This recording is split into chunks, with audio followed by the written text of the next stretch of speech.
So when I first met Fadowa, it was in a professional capacity. We attended a conference together, and she was there as an advocate from Common Ground, attending the same conference I was. It wasn't until later that she shared her story of being a survivor, which really inspired me because I saw how far she had come.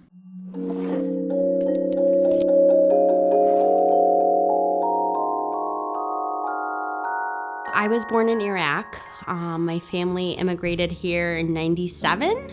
My parents were stuck in the Middle Eastern culture mentality, so very strict. I couldn't go out when I was a teenager. I couldn't go to prom. I was like 21 years old and I couldn't go to the movies with my friends. I became rebellious, so I met my trafficker at a wedding. We exchanged numbers and then we started talking, dating. He was like freedom, like, yeah, you go out, you do your thing, and let's go have fun, and I'm gonna marry you, and we're gonna have this freedom. And something I've always wanted. I brought him home. My family was like, no, absolutely not, because he was 16 years older than me. He was divorced and had a child. And my mom basically said, well, if you want him, go marry him on your own. She never thought I would break her word. We got married in Florida, so the next morning I woke up and I said, we're married, like, let's go out and explore Disney and explore Florida and Orlando. And he's just like, well, you don't tell me what to do. He pulled my hair and was like, you literally don't tell me what to do. What are you gonna do about it? Where are you gonna go? Your family's not gonna take you. This is your life now. I still remember like sitting on the floor of the hotel room, crying, saying, what did I just do to myself? So it got to the point where I couldn't go anywhere without him.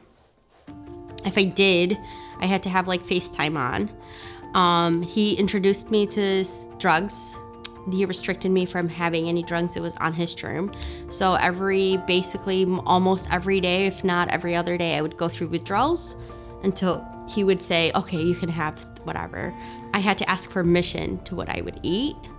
I remember one time I ate the last apple. Like, if you see an apple, you just eat it and you don't think of it. I got really beat up for that. When we came back from the wedding, from getting married, he said, oh, I have a fantasy and I want you to do things for my friends. Like I had shawls, like any girl has shawls, and he would put them on and the only thing it would show was like my eyes.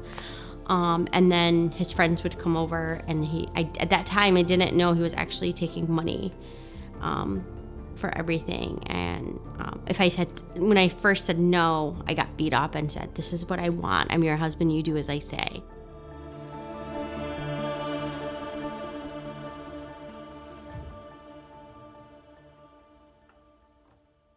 I heard boom, boom, boom. My immediate reaction was, who's gonna kill us because you haven't paid the drug dealers? That was like my mind, like, who's after us? Within like seconds, our house was raided. We got arrested. They took me to jail. I stayed there for 60 days, so 2 months. And then eventually my family found out. They bailed me out, hired me a lawyer. We went through the court process. And then finally I had the courage to testify what he did to me. And then he was minimum sentence was 7 years. He went to prison. And then I started my life. Filed for divorce when he was in jail and got my divorce papers. I started going to the doctor and the dentist, and I had all these teeth problems because of all the multiple times he hit me. And I went back to school and got my master's degree in social work.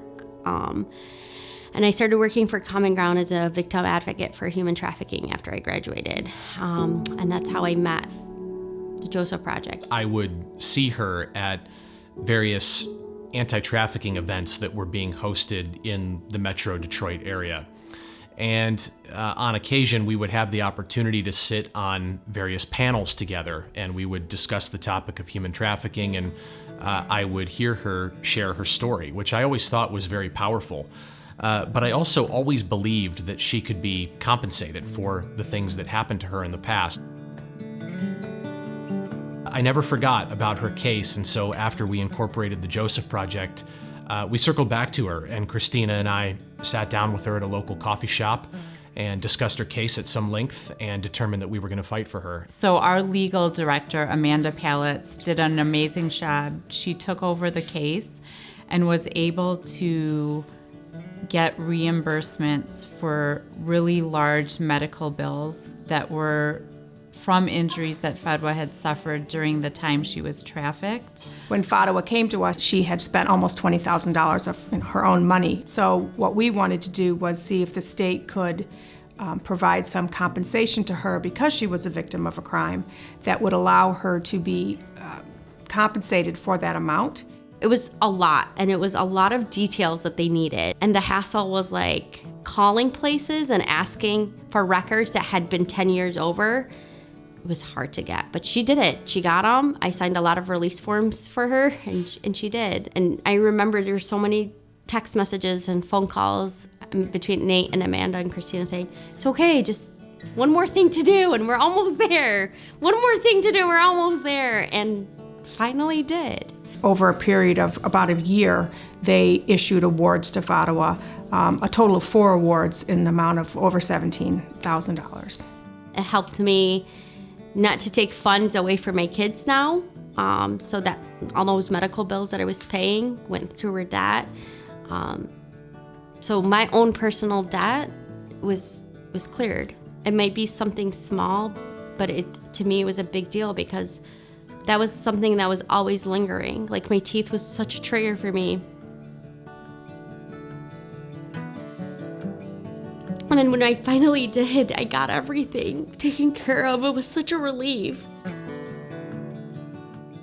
I got remarried to an amazing husband. We have 2 beautiful girls, and then we're expecting our 3rd. I never thought I would have that. And I seriously never thought I would see the age of 30, and here I am at 35. I look at my kids every day and I'm like, oh my gosh, I have 2 beautiful girls. Those are my babies. And my goal in life now is always to protect them and to make sure that they don't get hurt like how their mom did in any way I can. So the Joseph Project is actually amazing because truly they do a lot, but just for them to be there for support and like someone that you can go to and they can help you without any charges or fees or anything like that, it's tremendous.